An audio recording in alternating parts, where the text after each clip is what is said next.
Can you hear me? Yes, sir. Let's leave aside Christianity and historical examples for a second. All night you guys have been grappling with issues like morality and, what is right, what is wrong, and meaning. But my question is simply, why are you so afraid of subjective moral reasoning? I mean, do you think that we're all just going to start raping and pillaging just because we don't have a book to tell us what to do? I mean, are you afraid of that? Like, I'm not, because that's not going to happen. And that, yeah, Nazis were bad, but there were Christian Nazis and there were atheist Nazis. So I don't see, what are you so afraid of? Do you lock your door at night? Yeah. Sure.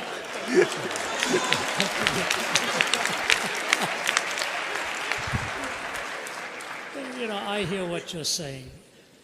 Sounds very cavalier, though. My goodness. If we weren't afraid of all of this, we would not be in a national debt.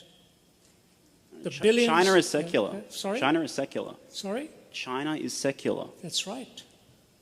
What does that mean? I mean, they're not raping and pillaging, and neither are we. Oh my, oh my, oh my, oh my. Oh my. Have you read what happened during the Red Guards Rebellion? Have you read what happened during the Boxer Rebellion? Do you know who has killed more people in the 20th century than China and Russia? 60 million apiece? Wow. It makes the Holocaust seem tame. The 20th century became the bloodiest century in history. And the reason it became the bloodiest century in history, I can see, is you could just see the weapons of our warfare were piling up and there was no guiding principle to take us anywhere. Now, in a perfect world, yes, we don't need to be afraid. Have you seen what happens in our courts of law, where people supposedly love each other and all that comes about in hate and vitriol and damage? I don't think the question is fairly stated as what are you afraid of. I'm just saying it is basically unlivable.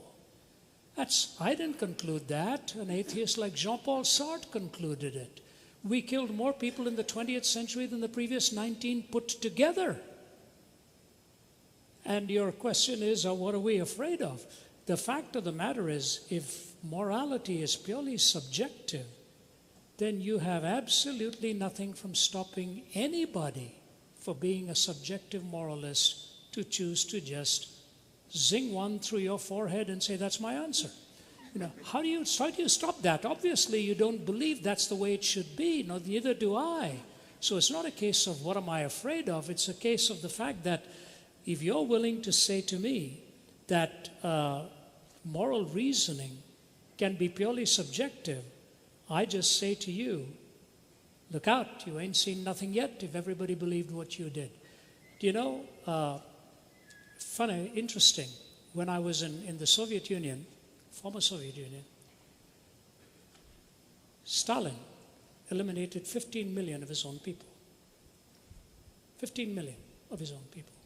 And at the Center for Geopolitical Strategy, they didn't want to even name his name and so on.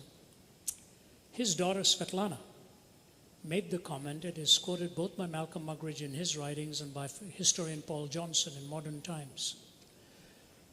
Svetlana was standing by the bedside of her father before he died. She said the last thing he did was clench his fist toward the heavens one more time, put his head back on the pillow, and he was gone. This is his daughter raising the question, whatever got into my father to have that kind of hatred and hostility?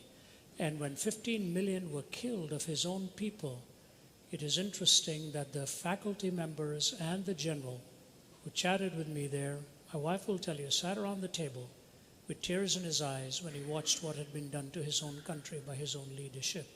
So subjective morality would be very good if we all wanted to be nice people and live around each other without any fear of each other. But the reason you lock your doors and the reason we have our police and the reason we have our military and the reason we have our law courts is because when subjective morality becomes totally subjectivized, this is what happens in society. So it's a great idea, but I hope nobody absorbs it. Thank you. We go on to the next one there. Thank you.